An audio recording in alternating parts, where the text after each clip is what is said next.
2025 March 31 കേരളത്തെ മാലിന്യമുക്ത സംസ്ഥാനമാക്കി മാറ്റുവാനുള്ള ക്യാമ്പയിന്റെ ഭാഗമായി അരൂർ പഞ്ചായത്തിൽ കായൽ മാലിന്യ നിർമ്മാർജ്ജന യജ്ഞത്തിന്റെ 2ാം ഘട്ടത്തിന് കളമൊരുങ്ങുന്നു. മാർച്ച് മാസം 26-ാം തീയതി വെളുത്തുള്ളി കായലോരത്താണ് 2ാം ഘട്ടത്തിന്റെ ഉദ്ഘാടനം നടക്കുന്നത്. രാവിലെ 7 മണിക്ക് ആരംഭിക്കുന്ന യജ്ഞം രാവിലെ 11 മണിയോടെ സമാപിക്കും. വട്ടക്കേരിൽ ഭാഗത്തെ പാടശേഖരങ്ങളും ഇത്തവണ പ്ലാസ്റ്റിക് മാലിന്യമുക്തമാക്കും. ഫെബ്രുവരി 15-നായിരുന്നു ആദ്യഘട്ട കായൽ ശുചീകരണം അരൂരിലെ വേമ്പനാട്ട് കായലോരങ്ങളിൽ നടത്തിയത്. ആലപ്പുഴ ജില്ലാ ഭരണകൂടവും തദ്ദേശ സ്വയംഭരണ സ്ഥാപനങ്ങളും സംയുക്തമായി ചേർന്ന് വേമ്പനാട്ട് കായലിലെ പ്ലാസ്റ്റിക് മാലിന്യം നീക്കം ചെയ്യുന്ന മെഗാ ക്യാമ്പയിന്റെ ഭാഗമായി അരൂർ പഞ്ചായത്തിൽ 2ാം ഘട്ട ശുചീകരണ പ്രവർത്തനം നടത്തുന്നതിന്റെ മുന്നോടിയായുള്ള ആലോചനാ യോഗം അരൂർ പഞ്ചായത്ത് ഹാളിൽ നടന്നു. അരൂർ പഞ്ചായത്ത് പ്രസിഡന്റ് അഡ്വക്കേറ്റ് രാഖി ആന്റണി അധ്യക്ഷത വഹിച്ചു. പഞ്ചായത്ത് അസിസ്റ്റന്റ് സെക്രട്ടറി ഛായ പദ്ധതി വിശദീകരിച്ചു.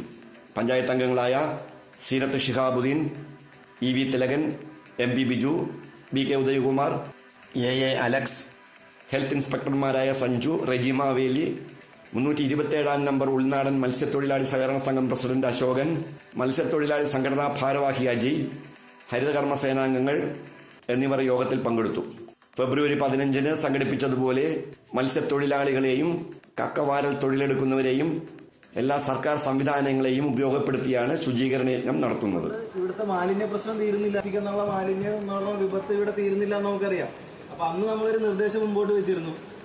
അന്ന് ചർച്ച ചെയ്ത പലരും പ്രത്യേകിച്ച് മത്സ്യമേഖലയിൽ തൊഴിലെടുക്കുന്ന ആളുകൾ അവരുടെ വള്ളങ്ങളിൽ കൊണ്ടുവരുന്ന കുപ്പികൾ തിരിച്ച് നമ്മളുടെ ഈ പറയുന്ന വേമ്പനാട് കായലിലേക്ക് തന്നെ ഒഴുകി കളയുന്ന ഒരു അവസ്ഥയുണ്ടായിരുന്നു. അപ്പൊ നമ്മളുടെ അടുത്ത ഈ 2ാം ഘട്ടത്തോടുകൂടി ഇത് അവസാനിക്കുകയാണെങ്കിൽ നമ്മുടെ പ്രദേശത്ത് അല്ലെങ്കിൽ പാരിസ്ഥിതികമായിട്ട് യാതൊരു മാറ്റവും ഉണ്ടാകുന്നില്ല എന്നുള്ളതാണ് ഒരു യാഥാർത്ഥ്യം. അപ്പൊ അതിന്റെ ഒരു തുടർ പ്രവർത്തനം എന്നുള്ള നിലയ്ക്ക് നമ്മൾ ഇത് ഏറ്റെടുക്കണമെന്നാണ് ഒരു അഭ്യർത്ഥനയുള്ളത്. ഫ്ലക്സേഡ് ലൈഫ് സ്റ്റൈൽ മോഡിഫിക്കേഷൻ എന്നൊരു പ്രോഗ്രാം കേരളത്തിലൊട്ടായപ്പോൾ നടത്തി വരുന്നു. NCD മരുന്ന് കഴിക്കുന്ന ആളുകളൊക്കെയാണ് നമ്മളുടെ ഭൂരിഭാഗം ആളുകൾ അല്ലെ, അതായത് പ്രഷർ ഷുഗറിനൊക്കെ മരുന്ന് കഴിക്കുന്ന ആളുകളല്ലേ. അപ്പൊ ആ മരുന്ന് കഴിക്കുമ്പോൾ സ്വാഭാവികമായിട്ടും ഡോസ് കൂടുന്നതല്ലാതെ കുറയ്ക്കാൻ ആർക്കെങ്കിലും കഴിയുന്നുണ്ടോ? നമ്മൾ ഓരോ വാർഡുകളിലും ചെറിയ ഗ്രൂപ്പുകൾ ക്രിയേറ്റ് ചെയ്ത് അവർക്ക് ലൈഫ് സ്റ്റൈലിൽ ചെറിയ മോഡിഫിക്കേഷൻ വരുത്തി ഒരുമിച്ച് സംസാരിക്കുകയും അങ്ങനെ കുറെ പദ്ധതികളുണ്ട്.